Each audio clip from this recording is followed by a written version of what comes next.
Good afternoon, everyone. Welcome to Spokane City Council briefing session for May 17th. Madam Clerk, would you read the roll? Council President Beggs. Here. Councilmember Burke. Here. Councilmember Cathcart. Present. Councilmember Kinnear. Present. Councilmember Mumm. Here. Councilmember Stratton. Here. Councilmember Wilkerson. Present. Let the record reflect that all council members are present. All right, and today I believe our new city administrator, Johnny Perkins, is going to take over the traditional role of briefing the advanced agenda that Mr. Ormsby has been filling in for several months.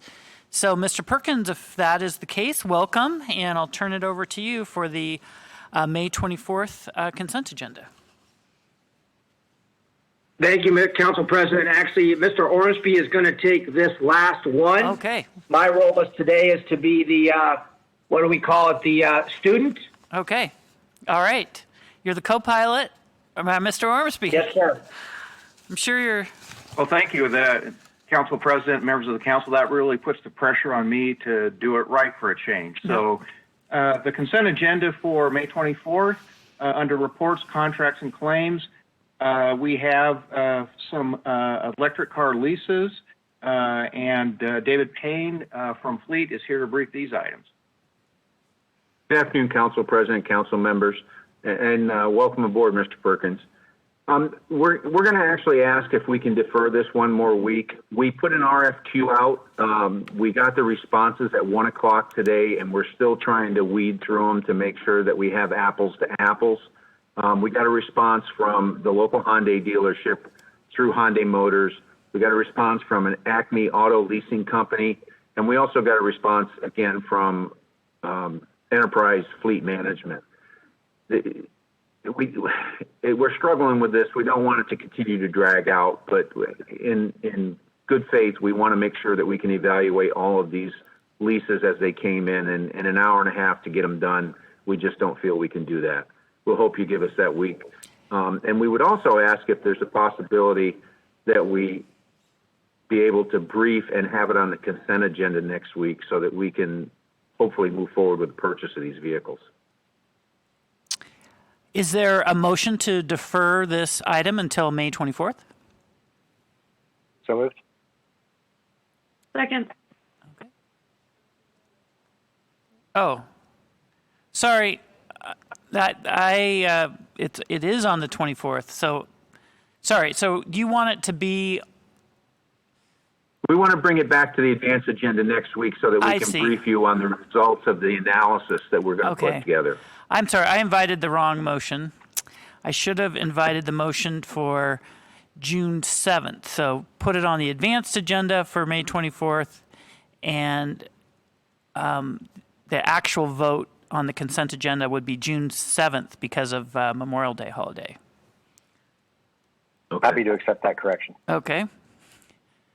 And do we have you for a second, Councilmember Burke still? Was that? Yes. Okay. All right. Thank you. Any discussion? All those in favor indicate by saying aye. Aye. Aye. Aye. Aye. Any opposed, nay? Abstentions? All right. Deferred for a vote on the consent agenda on June 7th, but we'll hear more about it next week. Thank you. Yes, and we'll make sure we get you that analysis well before the meeting. Yep. Great. Thank you. Okay. Next, we have a proposed contract extension for the false alarm program, and Major Olson from the police department is here to brief this item. Good afternoon, Council President, Council members. I'm asking for a one-year council extension or contract extension, for the false alarm program that is run under the program of Superior LLC. I could go into questions about that, but if just a little factual information behind that, we do respond to about 7,000 of those alarm calls annually, and about 98% of those are false. And so we have this program to try to gain efficiency and accountability through education. Any questions from the council members? Thank you. Whoops, sorry. Yep. I'll ask a question. Is it working? Are we getting less? So it has kind of leveled out. I mean, I'll be honest, leveled out, but that's because we've had this program in place now for a number of years. But we saw a dramatic decrease when we implemented the program some years ago. So we don't see like a continued decrease. It's kind of plateaued because there's always a learning curve with people, either with new systems or systems that have issues throughout the year that that have to be corrected. So there's kind of like, I'll say a median where we have fallen to, but it keeps us at that median.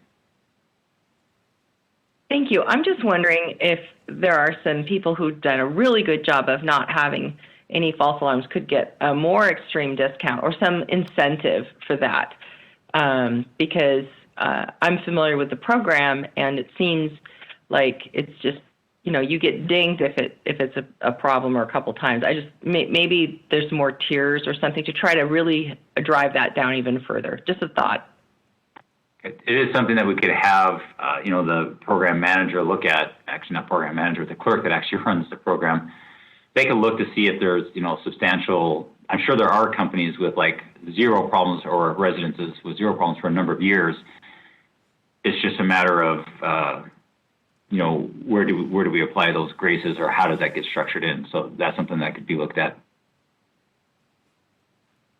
Other questions?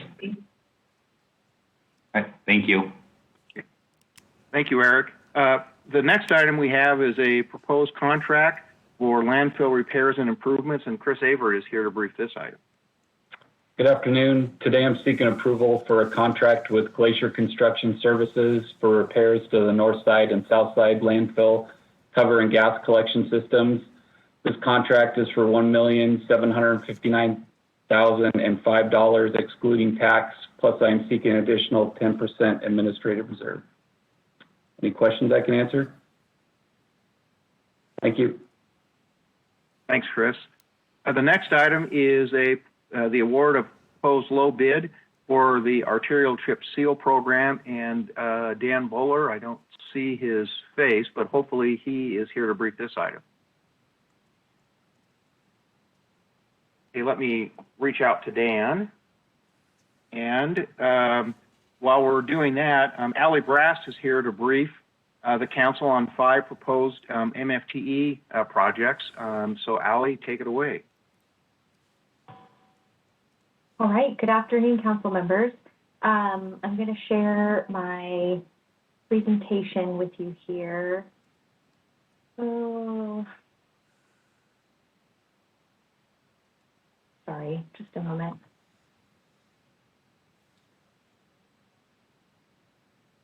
Okay, can you see my screen? I take the silence as a yes. So the first application that we have before you is the Sherman Apartments. The proposal is for 9 new units in an existing commercial building on the corner of Sherman and Pacific.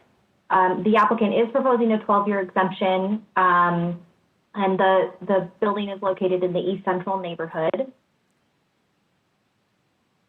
The next application is the Liberty Apartments. This is proposed to be a new construction project of 24 units. They are on the corner of Liberty and Haven. This site went through a comprehensive plan amendment last year to change it from single family to general commercial, consistent with what was adjacent to it. And so this applicant is now coming forward with a multifamily project. It's located in the Bemis neighborhood. The next application is the Hamilton Townhouses. This is right on the Hamilton corridor, just south of Indiana. Proposed to be 4 new townhouse-style units, an 8-year exemption located in the Logan neighborhood. And this project and the one right after it are right across the street from one another. This developer is proposing two development-style projects, one on the the west side of the street, one on the east side of the street. So this one here is located on the east side of Conklin at the corner of 5th and Conklin. It's 21 new units over 3 to 4 buildings proposed in this location in the East Central neighborhood. And then, as I mentioned, right across the street, the same developer is proposing 14 new units across a couple of buildings located here on the corner of 5th and Conklin. I also had a request from the council president to share some kind of overall data with you about the conditional contracts that we've had over 2020 and the first part of 2021. So I've prepared this table here that identifies the name of the project, the proposed number of units, whether the applicant identified if they were going to be seeking an 8 or a 12-year exemption, the neighborhood that they're located in, and the address of the proposed project. You can see that it identifies a total of approximately 906 new units.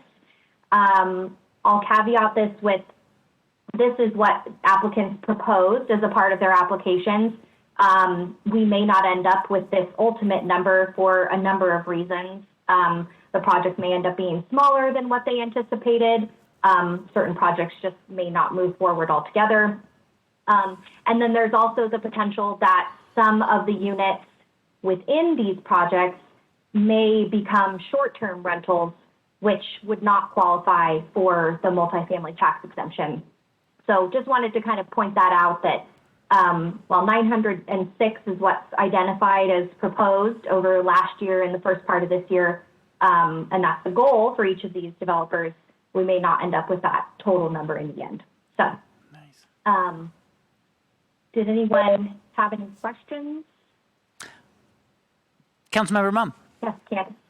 Hi, Allie. Good to see you. Hi. This is more of maybe a thought. I've been hearing there's been a lot of interest in buying up some of our rental stock to do short-term rentals, but we don't have a very high compliance rate of registering. I just want to make sure, especially if they're coming through asking for our program, that we, if that is their intention, that we insist that they are registered. Yeah, so that can be definitely a component. So I work with Donna DeBee, who runs our short-term rental program. And so we do try to make each other aware of projects where situations overlap. So that can definitely be a component that I pass on to the applicant, that they're required to register any of their units that are within their building receiving. Well, so let me be clear. If they are a short-term rental, they do not qualify for the multifamily tax exemption. What we've seen in some instances is there's a building with multiple units, and the property owner may set aside a few of the units or a few of the floors if it's a multi-story building for short-term rentals. And so I'm very clear with applicants when they apply in the beginning, and then when we final their contracts at the end, that any short-term rental units do not qualify. So they're required to identify to me which units are set aside for short-term rental and which are set aside for permanent housing. And then I work with the county assessor on, they kind of extract that value from the building so that they're not receiving the exemption for that portion that's not a long-term rental. But I can definitely also start letting the applicant know that they need to register those units through our short-term rental program too.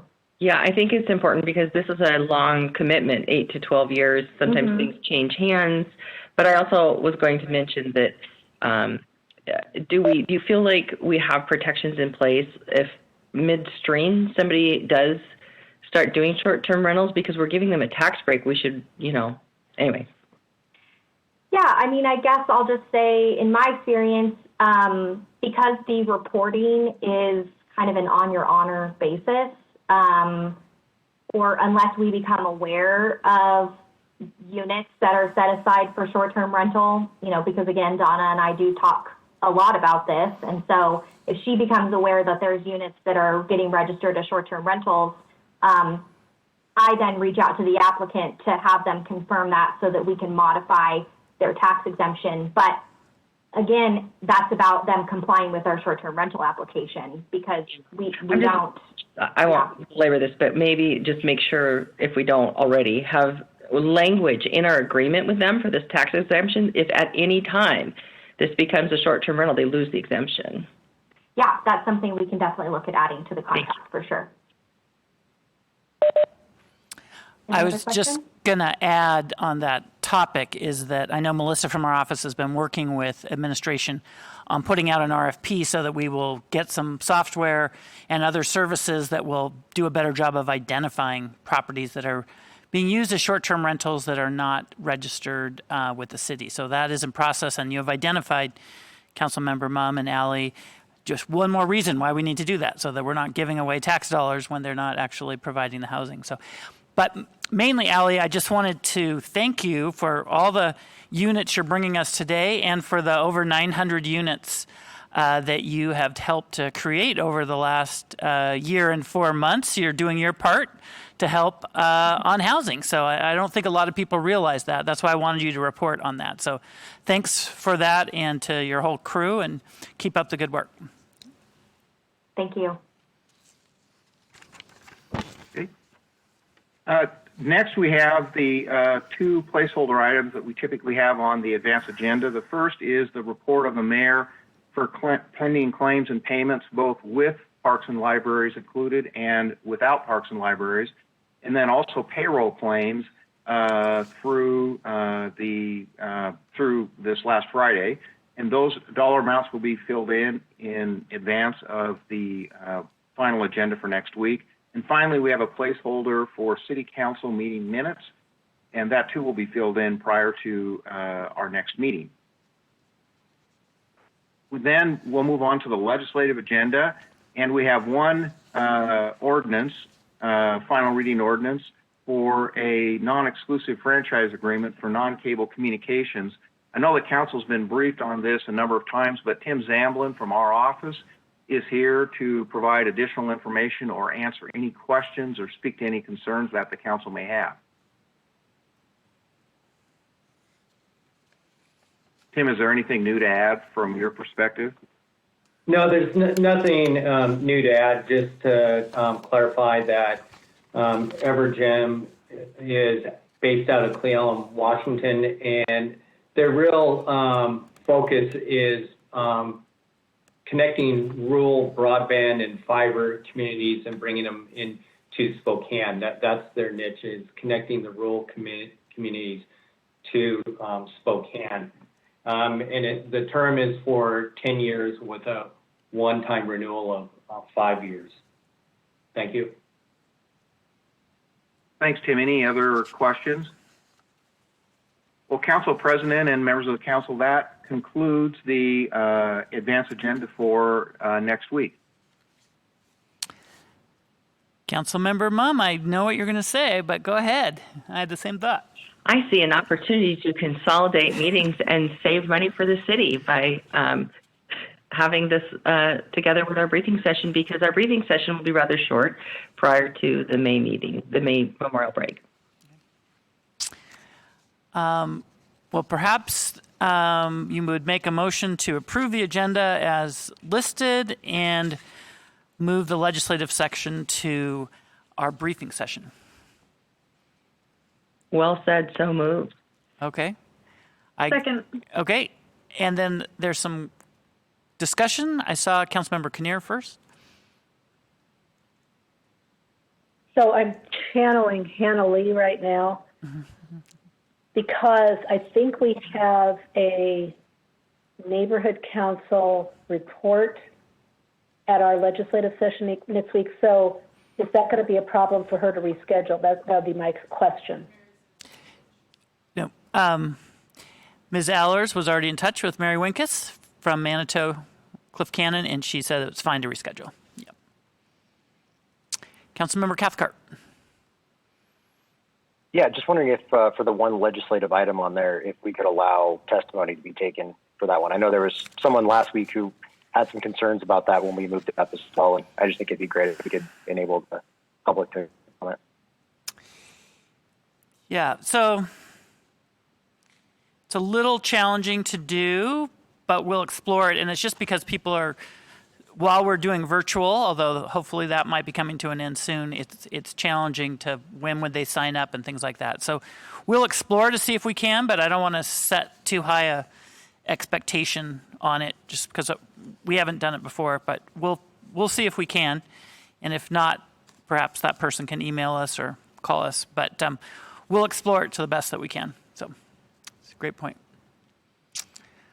All right, any other discussion? So motion on the table is to accept the agenda as listed, but move the legislative item to the 3:30 briefing session. All those in favor indicate by saying aye. Aye. Aye. Aye. Aye. Aye. Aye. Any opposed, nay? Any abstentions? All right, that is accomplished. And then on today's agenda, there are some requests to change some agenda items, or essentially add some items which will require a suspension in the rules. Is there a motion to suspend the rules for purposes of adjusting the agenda? So moved. There's a second. Second. Okay, any discussion? All those in favor indicate by saying aye. Aye. Aye. Aye. Any opposed, nay? Any abstentions? All right, the rules are now suspended. The first request is to add an item 7 to our consent agenda, an amendment with the Guardians Foundation that was briefed today at Finance that allocates the final 2 months of the contract from May 1st through June 30th for $250,000. Is there a motion to add that to the consent agenda? So moved. Okay. Second. Okay, it's been moved and seconded. Any discussion? Hearing none. All those in favor indicate by saying aye. Aye. Aye. Aye. Any opposed, nay? Any abstentions? All right, item 7 is added. And we had, well, this is my request. Actually, I said we had a request, but it was by me to further amend our 2021 City Council appointments to substitute Councilmember Wilkerson for Councilmember Mumm on the Association of Washington Cities Board, starting at the end of the annual meeting in late June. Is there a motion to add that to the agenda? So moved. Okay. Is there a second? Second. Okay. Any discussion? All right. All those in favor of adding that to the agenda tonight indicate by saying aye. Aye. Aye. Aye. Aye. Any opposed, nay? Any abstentions? All right. That's added. And then I believe Councilmember Mumm, you wanted to add the resolution that you briefed today in committee about vaccination, mobile and pop-up clinics. Yes, I'd like to add the resolution and the SBO. Okay. And have those been, I know the resolution's been circulated. Is the SBO circulated? I don't know. I need to lean on Brian McClatchy. That's a great question. No. Okay. I can circulate it tonight, right now. All right. So at this point, we're just adding to the agenda, so that's probably not a problem. But, okay, so your motion is, as you said, to add the resolution and the accompanying SBO regarding mobile and pop-up vaccine clinics operated by the fire department. Is there a second to that motion? Second. Second. Okay. Any discussion about adding them to the agenda? All right. All those in favor indicate by saying aye. Aye. Aye. Any opposed, nay? Any abstentions? All right. Those are added, and Mr. McClatchy is circulating, and people will have the ability to sign up to testify for either of those two.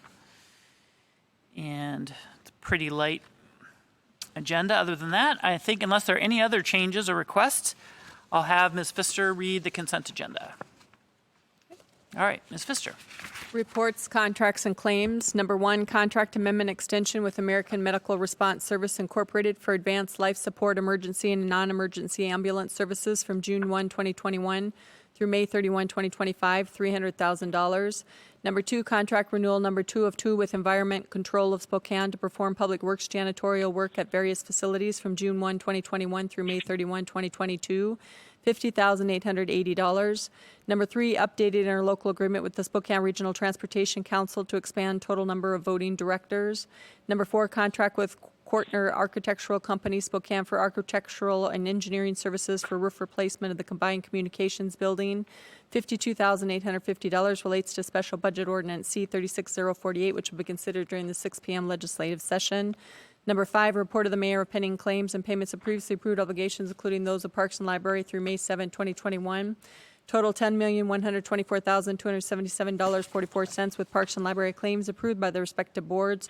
Warrants excluding Parks and Library total $9,475,144.20. Number 6, City Council meeting minutes for April 26, May 3rd, May 6, and May 13, 2021.